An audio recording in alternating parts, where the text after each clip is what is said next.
Hello guys, कैसे हैं मेरे मालिक। मेरा नाम आशा है। एक कोठी में नौकरानी का काम करती थी। मुझे मेरे मालिक साफ़ सफाई का काम करवाया करते थे। उन काम कराते थे, लेकिन उन्होंने मुझे ऊपर वाले एक कमरे में जाने के लिए मना कर रखा था, क्योंकि वो हमेशा बंद ही रहता था। मुझे वहाँ पर काम करते हुए 2 साल हो गए थे, लेकिन वो कमरा कभी मैंने खोला नहीं था। वो कोठी बहुत बड़ी थी। मेरे रिश्तेदारी में भी कई लोग मुझे कहते थे कि वहाँ काम बहुत होगा, तो तुम हमें वहाँ लगा दो। लेकिन मैंने कहा कि नहीं, वहाँ काम इतना नहीं है, मैं ही वो सारा काम संभाल लेती हूँ। मेरे मालिक बहुत अच्छे थे। वो सारा काम मुझे एक दिन पहले ही समझा देते थे और कहते थे कि काम में कोई गलती नहीं होनी चाहिए। और मेरे मालिक वैसे देखने में बहुत अच्छे थे, लेकिन सख्त मिजाज के थे। वो कहते थे कि जो भी काम मैं बताता हूँ उसमें कोई गलती नहीं होनी चाहिए, सारा काम तरीके से अच्छे से होना चाहिए।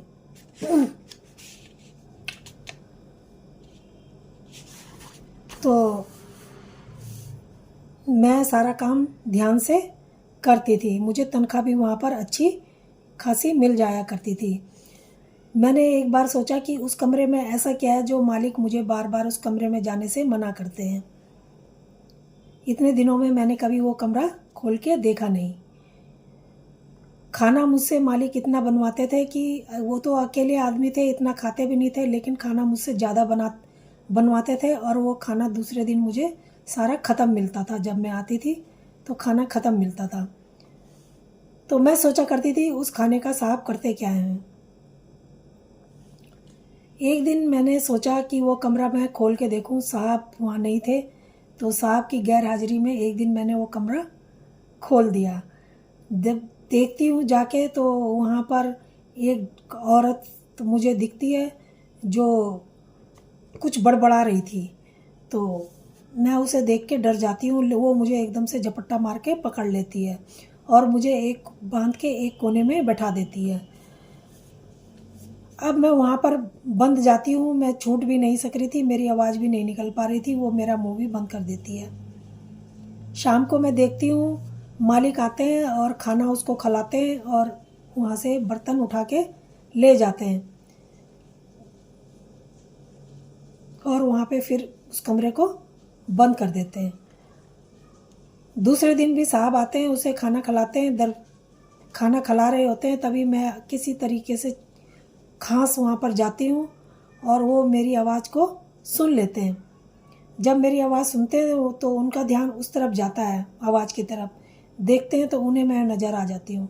वो मुझे वहाँ आते हैं, वहाँ से खोलते हैं और अपने साथ लेके आ जाते हैं।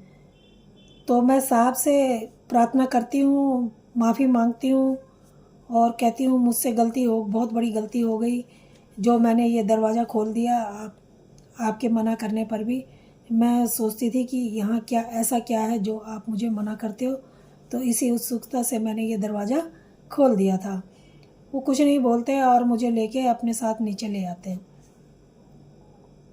जब नीचे लाते हैं तब भी मैं माफ़ी मांगे जा रही थी, तो साहब कहते हैं कि कोई बात नहीं, तुम्हें यहाँ रहते हुए 2 साल हो गए, तुम्हारे ऊपर मुझे पूरा भरोसा है और अच्छा ही किया जो तुमने आज ये दरवाज़ा खोल के अपनी आंखों से देख ही लिया।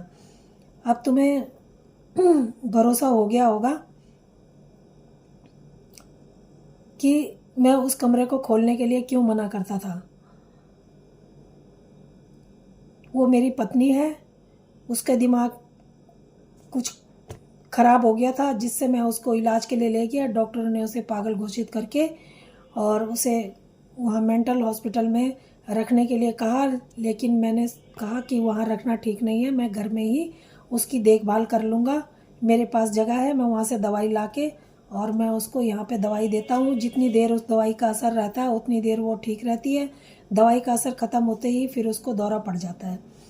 तो इसलिए मैं उसको बंद रखता हूँ कि कहीं वो मेरे पीछे से कोई गलत हरकत ना कर ले। तो अब उसको भी उस बात का, मुझे भी उस बात का पता चल चुका था। अब साहब जो है, मैं साहब की तरफ हैरानी से देखती हूँ और मैं साहब उसको अब नीचे ले आते हैं, अपनी पत्नी को नीचे ले आते हैं। अब उसका मैं बहुत ध्यान रखती हूँ, उसे टाइम से दवाई देती हूँ और अब वो हमारे साथ ही रहती है नीचे, हम सब मिलके रहते हैं। और साहब मेरे को बहुत कहते हैं कि तूने हमारा घर आके संभाल लिया है, और मुझ पे साहब बहुत भरोसा करते हैं। अब कहते हैं कि और इससे ये लगता है कि इंसान जो कोई कुछ भी होता है, कुछ भी बोलता है, कभी कभी अपनी आँखों से देखा हुआ भी झूठा हो जाता है। तो इसलिए हमें जब किसी नतीजे पर एकदम से किसी के प्रति नहीं पहुंचना चाहिए।